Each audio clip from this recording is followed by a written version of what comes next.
Hi friends, మా వీడియోలు మీకు నచ్చితే మా ఛానల్ని సబ్స్క్రైబ్ చేసి బెల్ ఐకాన్ నొక్కండి. Thank you.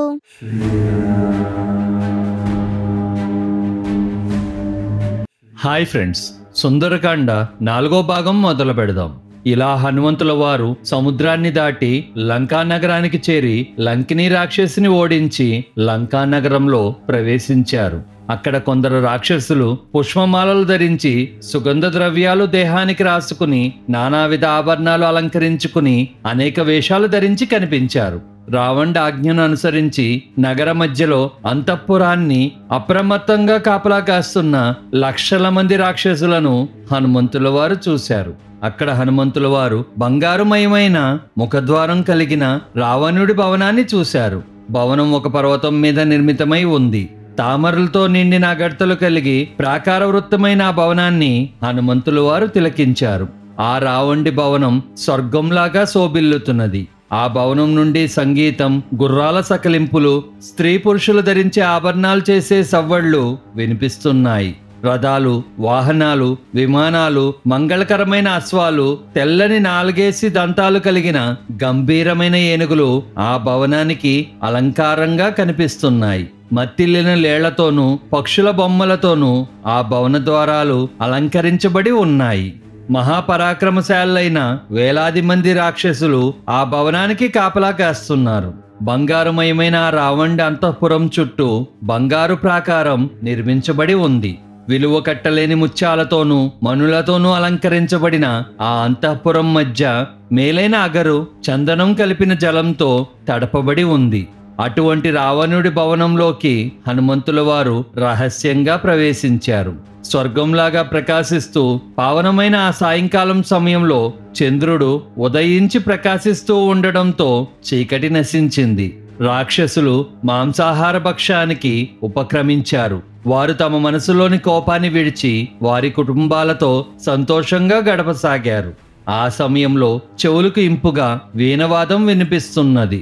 హనుమంతుల వారు అనేక రకాల గృహాలను తిలకించారు. కొన్ని గృహాల్లో రాక్షసులు, మరికొన్ని గృహాల్లో రథాలు, అశ్వాలు, భద్రజాతికి చెందిన ఏనుగులు నివాసంగా ఉన్నాయి. ఆ గృహాల్లో నివసిస్తున్న రాక్షసులు పరస్పర హేళన చేసుకుంటూ తమ బలిష్టమైన బాహువులను అటూ ఇటూ కదిలిస్తున్నారు. కొందరు మద్యపానంచే మత్తులై ఎక్కువగా ప్రేలాపనలో నిమగ్నులై ఉన్నారు. మరికొందరు ఒకరు మరొకరితో గొడవలు పడుతున్నారు. ఆ గృహాల్లో కొందరు స్త్రీలు చందనం అలంకరించుకుంటున్నారు. మరికొందరు నిద్రిస్తున్నారు. మరికొందరు స్త్రీలు నవ్వుకుంటున్నారు. ఆ మహానగరం ధ్వని చేస్తున్న మహాగజాలతోనూ పూజనీయులైన ఉత్తమ పురుషులతోనూ ప్రకాశిస్తున్నది. దీర్ఘ నిశ్వాసలు విడుస్తున్న వీరులతో ఆ మహానగరం బుస్సలు కొడుతున్న సర్పాలతో నిండిన మడుగును తలపిస్తున్నది. ఇందరు స్త్రీలు హనుమంతుల వారికి కనిపించినప్పటికీ పరమ సౌందర్యవతి, నిలకడగా ధర్మ మార్గమునందున్న రాజవంశంలో అవతరించినది, మల్లె కోమల శరీరం కలది, సంకల్ప మాత్రాన శరీరం దాల్చిందైన సీతాదేవి మాత్రం ఎక్కడా కానరాలేదు. రామవిరహ తపనచే పీడితురాలై నిరంతరం బాష్పాలు కంఠమునందు కలది. పూర్వం కంఠమున అమూల్యమైన నిష్కమనే ఆభరణం ధరించేది. దట్టంగా అందంగా ఉన్న కనురెప్పలు కలది. మధురమైన కంఠస్వరం కలది. వనంలో నాట్యం చెయ్యని ఆడనెమలి వలె ఉండే సీతామాత మాత్రం హనుమంతుల వారికి ఎక్కడా కనిపించలేదు. సమర్థుడైన హనుమంతుల వారు అనేక గృహాలను అన్వేషించి సీతామాత కానరాకపోవడంతో దిగులుపడి మళ్లీ మహావేగంతో సీతాన్వేషై లంకానగరంలో తిరగసాగారు. మనసులో ఎటువంటి జంకు గొంకు లేక రాక్షసుల గృహాలను, వారి ఉద్యానవనాలను ఒకటి వెంట ఒకటిగా సీతామాత కోసం అన్వేషిస్తూ హనుమంతుల వారు తిరగసాగారు. పరాక్రమశాలైన హనుమంతుల వారు ముందుగా రావణుడి మంత్రి అయిన ప్రహస్తుని గృహంలోకి దూకి అక్కడి నుండి కుంభకర్ణుడి గృహంలోకి ప్రవేశించి సీతామాత కోసం వెతికారు. అనంతరం హనుమంతుల వారు వరుసగా మహోదరుడు, విరూపాక్షుడు, విద్యుజ్జిహ్వడు, విద్యున్మాలి మొదలగు రాక్షస ప్రముఖుల గృహాలు వెతికారు. ఇలా హనుమంతుల వారు ఎందరో రాక్షస ప్రముఖుల ఇళ్ళు వెతికారు. కాంతివంతుడైన హనుమంతుల వారు రావణుడి భవంతికి నలువైపులా ఉన్న రాక్షస ప్రముఖుల గృహాలు దాటిన తర్వాత రావణుడి భవనానికి చేరుకున్నారు. ఇలా తిరుగుతూ హనుమంతుల వారు రావణుడి అంతఃపుర భవనంలోకి ప్రవేశించారు. సింహాలచే మహారణ్యం పరిరక్షించబడుతున్నట్లు భీకరైన రాక్షసులు కాపలా కాస్తున్న రావణుడి భవంతి జాగ్రత్తగా పరిశీలిస్తూ హనుమంతుల వారు ఆశ్చర్యపోయారు. ఏమాత్రం శ్రమ ఎరగని శూరులైన గజపాలకులు ఏనుగులను అధిష్ఠించి ఆ రావణ భవనానికి కాపలా కాస్తున్నారు. అజేయములైన గుర్రాల ద్వారా లాగబడుతున్న రథాలపైన సంచరిస్తున్న వీరులు కూడా ఆ భవనానికి కాపలా కాస్తున్నారు. సింహాలు పులుల చర్మాలతో చేయబడిన కవచాలు, అమర్చబడిన బంగారు వెండి దంతాలతో అలంకరించబడినవి అయిన విచిత్రమైన రథాలు మహాధ్వనితో సదా అక్కడ సంచరిస్తున్నాయి.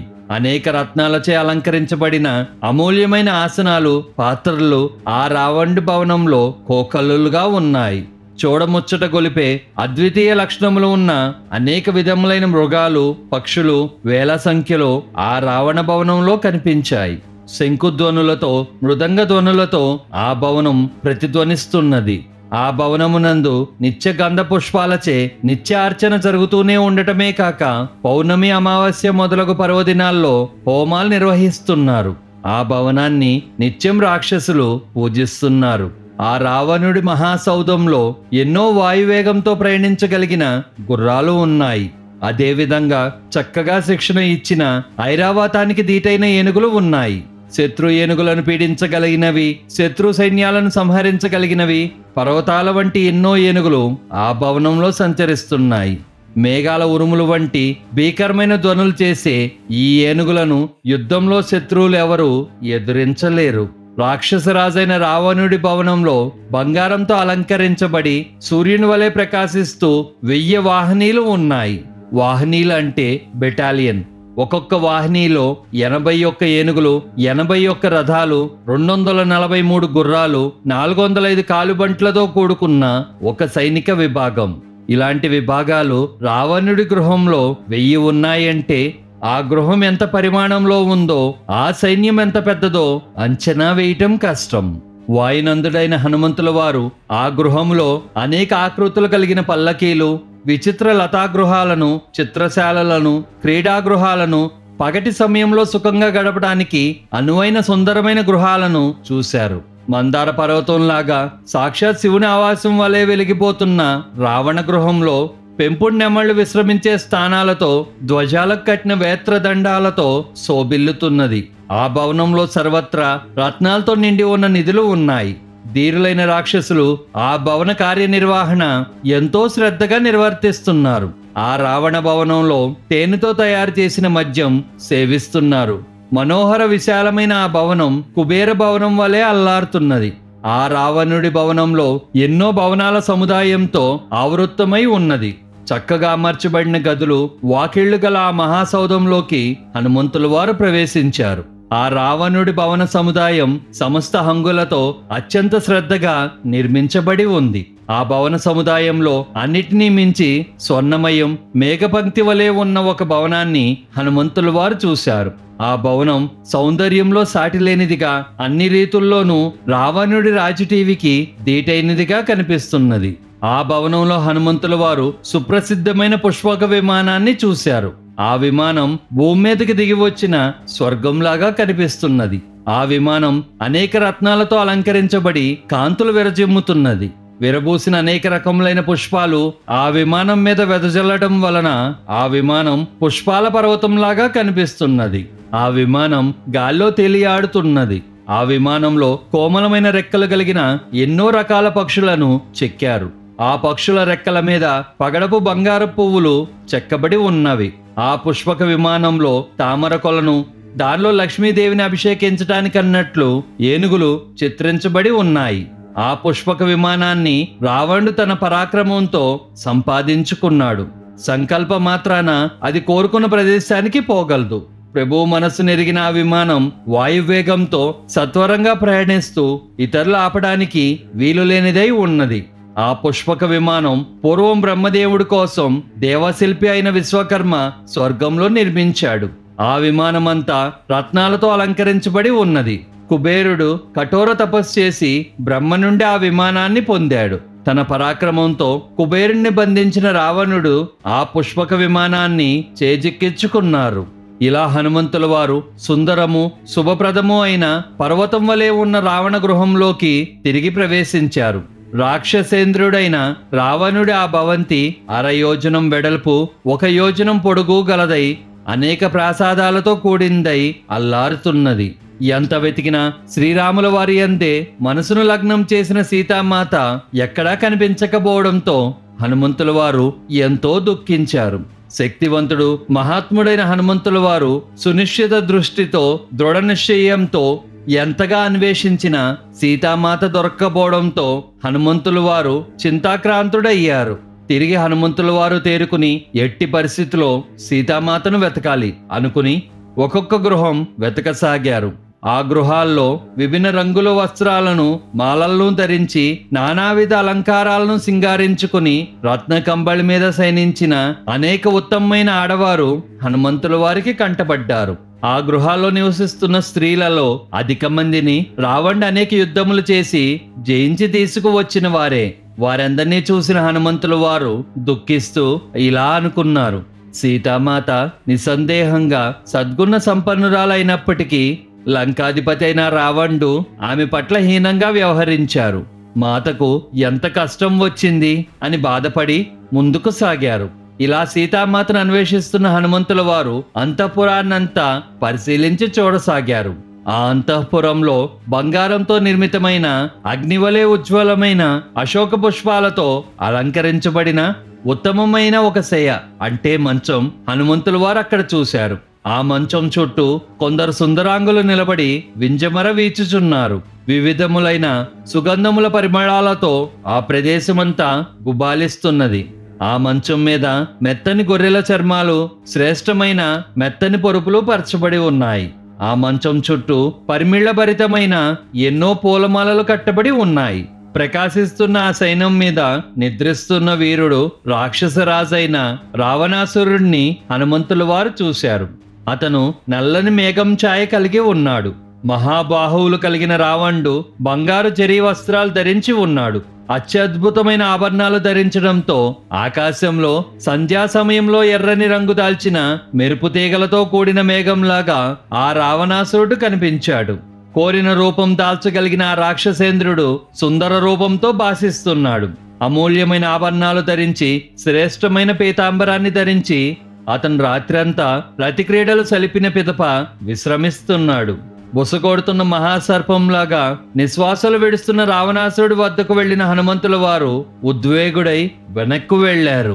వెంటనే హనుమంతుల వారు మెట్ల మీదకు వెళ్లి మరొక వేదిక నెక్కి నిలబడి అక్కడి నుండి నిద్రిస్తున్న ఆ రావణాసురుడిని పరీక్షించి చూడసాగారు. పూర్వం ఐరావతంతో పోరాడినప్పుడు ఏర్పడిన గాయాల మచ్చలు, దేవేంద్రుడి వజ్రాయుధపు ఘాట్లు, విష్ణు చక్రం వలన అయిన గాయాలు మచ్చలు రావణాసుడి బాహువుల శౌర్యం చెప్పకనే చెబుతున్నాయి. అంతేకాక ఏనుగు తొండం వలె గుండ్రంగా అమరి ఉన్న ఆ బాహువులు నిర్మలమైన ఆ శరీరం మీద పడగ విప్పిన 5 తలల పాములాగా కనిపిస్తున్నాయి.